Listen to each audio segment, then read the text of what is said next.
شباب كان في كومنت بيتكلم بيقول في انا في مصر لسه وقدامي طريقين، طريق ان انا اذاكر آه، تمريض مكثف وبعد ما يدرس تمريض مكثف يجي المانيا، والطريق التاني ان هو يجي اوس بيلدونج. بص، عموما الطريقين كده كده هتحتاج ان انت تاخد لغه، قولا واحدا هتحتاج ان انت تاخد لغه وتوصل لمستوى B2.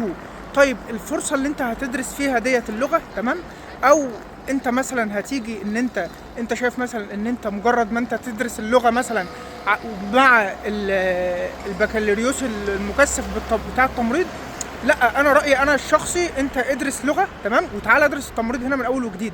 كده كده انت اوس بيلدونج مش محتاج، اوس بيلدونج التمريض مش محتاج خبره نهائي. فانت الموضوع هيبقى بالنسبه لك عادي ان انت تيجي تعمل اوس بيلدونج في التمريض. هيبقى اسهل ان انت تدرس تمريض من اول وجديد وتخش في الاسترس بتاع المجال الطبي عموما في مصر. يعني وانت عارف الدراسه في مصر عامله ازاي، فانت ليه تحط نفسك في الوضع ده؟ لا بصراحه انا ضدك في النقطه ديت، وبلاش خالص. ادرس لغه، دي اول حاجه، اول خطوه تعملها ادرس لغه، تمام. بعد كده تعالى ادرس اوس بيلدونج تمريض. ما تدرسش تمريض في مصر طالما انت مش تمريض في مصر، ما تدرسش تمريض في مصر، تعالى ادرس لغه. وبعد كده اعمل اوس بيلدونج في المانيا.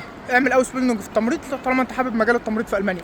كون بقى ان انت ما انتش عاوز ان انت تحط نفسك في سكه ان هو لا انا لسه هدرس تمريض من اول وجديد في مصر، ملوش لازمه. انت تقدر تيجي تدرس اوس بيلدونج تمريض بشهاده اللغه بيتس فاي وخلاص، بس من غير حوار ومن غير وجع دماغ، يعني ما توجعش دماغك وتخش في سكه انت مش هتستفاد بيها حاجه. لان انت كده بعد ما تدرس اصلا التمريض في مصر، سواء مكثف سواء عادي ايا يكن انت هتدرسه في ايه، تمام، هتيجي تعمل معادله هنا. فانت ليه تحط نفسك في كده يعني؟ وهي انت لو بصيت لها هتلاقي هي المسافه وهي المده الزمنيه.